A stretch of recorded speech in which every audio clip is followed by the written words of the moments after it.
Hey everybody, it's Haley of Moth Cosplay, and I'm sorry this one's posted so late. I am recording this after work, which I think I'm gonna get back into doing because it's easier than trying to get up earlier in the morning and record. This past week has kind of been a little weird. I feel like I say that every single week, so at this point, no week is really weird. All the weirdness is pretty much normal now. But I guess not, because also I keep identifying every single week as weird.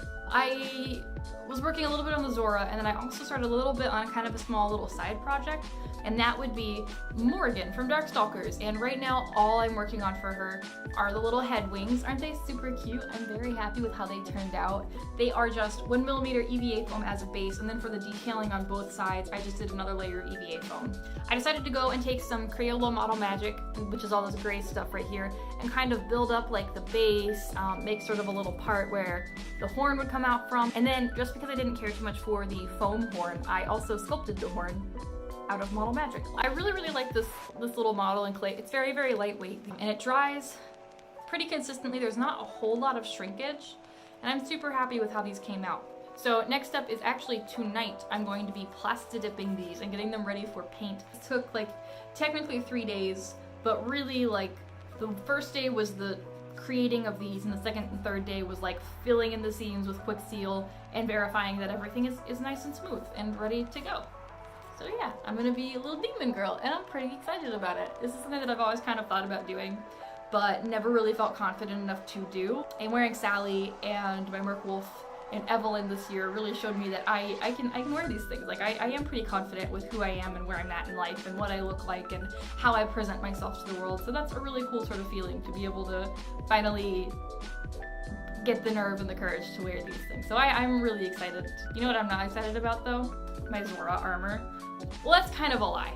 Ultimately, I'm really happy with how it's turning out and everything, but I really hate working on it. I'm sick of it. I'm over it. I'm done. I don't want to work on it anymore. In fact, I'm so tired of working on it that I'm really trying to bust everything out by the end of the month. And one of the big things that I got done this week is my sword. I think last week or the week before, I'm not 100% sure, I talked about making the blueprint for this, and here it is. This is just the sword part. There's a handle part. Whole part is made up of EVA foam with a PVC core. I used 12mm EVA foam as the sort of centerpiece, and then layered, I believe this is 4.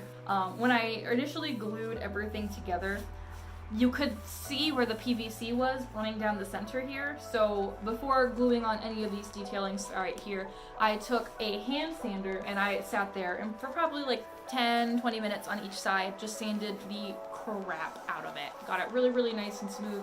And now I feel like once I apply paint and everything, you're not going to be able to see where the PVC was. Because this is such a large prop too, I really wanted to use a new tool, and my friend Bobby, who makes knives, I believe I talked about this last video, I'll go ahead and link his Instagram down in the bio below, go check it out, he does wonderful work. Well, he went on vacation and he allowed me to use his belt sander, and so I used that to get this edge really nice and beveled. For being my first time using the tool, I feel like I did fairly well. Of course there are some inconsistencies with this. That's going to happen when you're learning a new skill or figuring out precisely how to use a new device.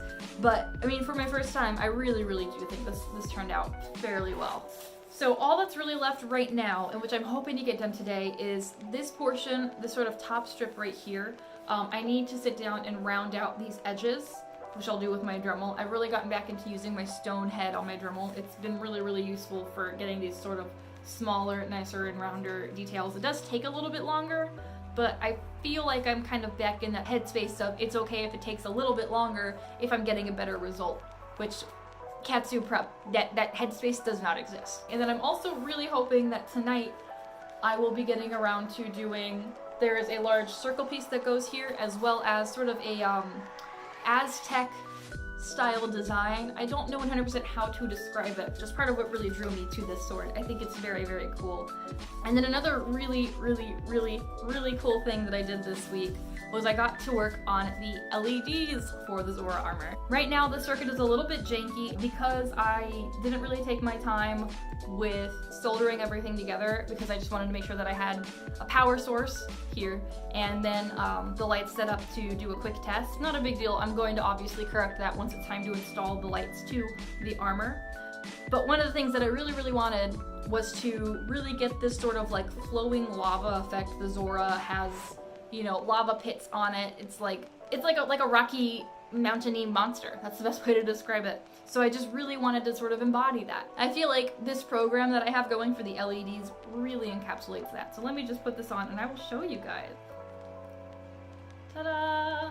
You can't really see it because there's not like LEDs or anything on it. But trust me when I say that once the LEDs are over the lights, like it looks so freaking cool.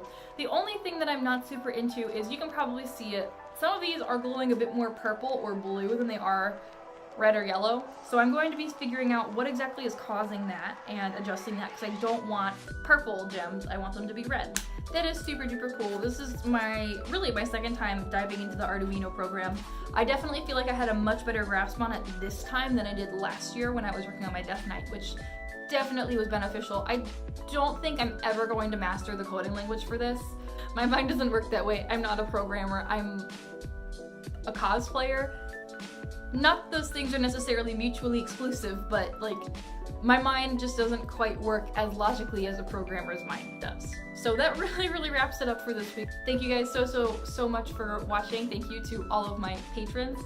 I love and appreciate all of you, but especially a big shout out to Nicole, Robin, CJ Rose Cosplay, and Things Shall Get Loud Now. But seriously, I really do appreciate all of my patrons. You guys have given to me and helped me be able to produce even better content. So if you would like to help support me and help me create better things for YouTube, Instagram, and Facebook, or really any other social media, please consider donating to my Patreon. I'll put a link in the description below. I will talk to you guys next week. If you're a patron, I'll talk to you on Friday. And if I don't talk to you next week, then that's okay. I'll probably see you at a convention, like Kineticon.